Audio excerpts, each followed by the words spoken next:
నమస్తే ఫ్రెండ్స్, ఈరోజుటి మన వీడియోలో చాలా మంచి రెసిపీ, టేస్టీ రెసిపీ వచ్చేసి కొబ్బరి చట్నీ. ఈ కొబ్బరి చట్నీ అన్నం, చపాతీ ఏ బ్రేక్ఫాస్ట్లోకైనా సూపర్ టేస్టీగా ఉంటుంది.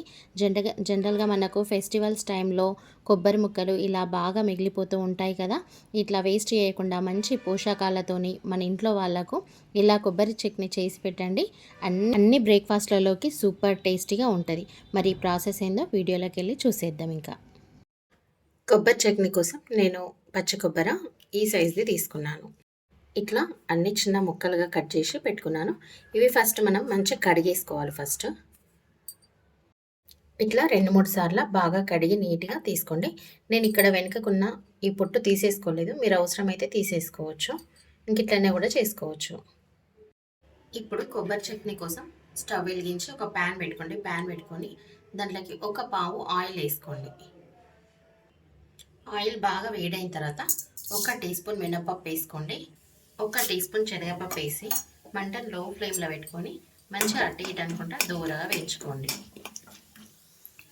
ఇందులోకి ఒక 7-8 ఎండుమిర్చి కూడా వేసుకోండి. ఒక 7-8 పచ్చిమిర్చి కూడా వేసుకోండి.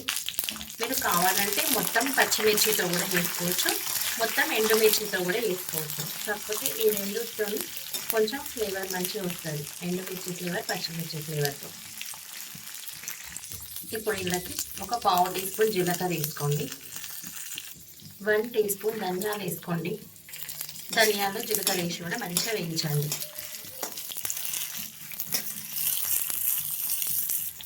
ఇందులోనే ఒక రెమ్మ కరివేపాకు కూడా వేసుకోండి.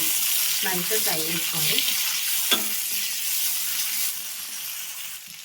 మనకు పప్పులు కూడా మంచిగా గోలినాయి. పప్పులు, పచ్చిమిర్చి ఇంకా గోలితాయి. మనము కొబ్బరి కూడా వేసుకోవాలి కదా, పచ్చి కొబ్బరి. ఇప్పుడు ఈ కడిగిన పచ్చి కొబ్బరిని కూడా ఇందులోకి వేసేసి మంచిగా ఫ్రై చేసుకోండి. ఇట్లా పచ్చి కొబ్బరిని మనం గోలించడం వల్ల ఆయిల్లో మనకు చట్నీ టేస్ట్ అనేది మంచిగా వస్తుంది. ఇంకా చట్నీ కూడా పాడవకుండా ఇంకో 2-3 రోజులు ఎక్కువ నిల్వ ఉంటుంది అన్నమాట. ఇప్పుడు ఇది మంచిగా కలిపేలాగా కలిపేసుకోండి, మంచిగా గోలేలాగా ఆయిల్.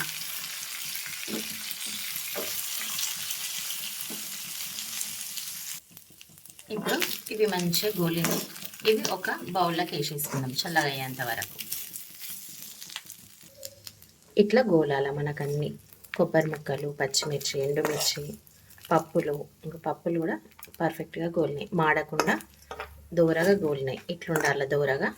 ఇప్పుడు ఇది ఒక కంటైనర్లోకి వేసేసుకోండి చల్లగా అయ్యాక. ఇట్లా మొత్తం చల్లగిన తర్వాత మిక్సీ పట్టుకోవాలి. ఇప్పుడు మళ్ళీ స్టవ్ వెలిగించుకొని మళ్ళీ 1 పావు ఆయిల్ వేసుకోండి. ఒక సగం పావు, ఒక్కటి అవసరం లేదు, ఒక సగం పావు వేసుకోండి ఆయిల్. ఆయిల్ ఇట్లా బాగా వేడైన తర్వాత ఈ కప్పుతోని 1 కప్పు టమాటాలు కూడా వేసుకోండి. అంటే మంటని లో ఫ్లేమ్లో పెట్టి టమాటాలు కూడా గోలినండి. అంటే కొలతలో చెప్పాలంటే ఒక 4 చిన్న సైజ్ టమాటాలు, మీడియం సైజ్ ఉంటే ఒక 3 టమాటాలు అయితే మనకు 1 కప్ అయితే. ఇప్పుడు ఇందులో కొంచెం సాల్ట్ కూడా వేసుకోవాలి. నేను ఈ టీ స్పూన్తో 1 టీ స్పూన్ వేసుకుంటున్నా. సాల్ట్ వేసినాక కూడా మంచిగా కలిపేసుకోండి.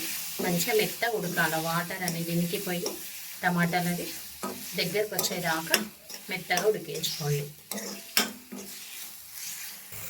మధ్య మధ్యలో టమాటాలు అది నీరు ఊరిన కొద్దీ అటు ఇటు కలుపుకుంటూ టమాటాలో ఉన్న నీరంతా ఇంకిపోయేలా ఉడికించుకోవాలి మంచిగా. ఇట్లా టమాటా అంతా మంచిగా ఉడికి దగ్గరికి రావాలి. ఇప్పుడు స్టవ్ ఆఫ్ వేసుకొని ఇది చల్లారబెట్టుకుందాం. ఇవి 2 చల్లారిపోవాలి. ఇంకా ఈ 2 చల్లారిన తర్వాత ప్రాసెస్ చూపిస్తాను. ఇప్పుడు ఇవి చల్లగైపోయినాయి కదా, ఇందులోకి ఇట్లా పొట్టు తీయని వెల్లుల్లి రెబ్బల్ని వేసి మిక్సీ పట్టుకోండి. ఫస్ట్ ఈ కొబ్బరి మిక్సీ పట్టుకోవాలి. ఇందులో మనకు వాటర్ ఇట్లా ఏం వేసుకోకుండా పొడిగానే మిక్సీ పట్టుకోండి. ఇందులో ఇప్పుడు మీ టేస్ట్కి సరిపడా సాల్ట్ కూడా వేసుకోండి. మనము ఫస్ట్ టమాటాలు ఉడికేటప్పుడు వేసుకున్నాం కదా, చూసి వేసుకోవాలి. కొబ్బరిలో చాలా తక్కువ క్వాంటిటీ పడుతుంది సాల్ట్ అనేది. ఇప్పుడు ఇది మిక్సీ పట్టుకొస్తాను. ఇప్పుడు ఇది మిక్సీ అయింది చూడండి. ఇందులోకి మనము ఇది పర్ఫెక్ట్గా కాకపోయినా పర్లేదు, మళ్ళీ టమాటాతో మిక్సీ అవుతుంది.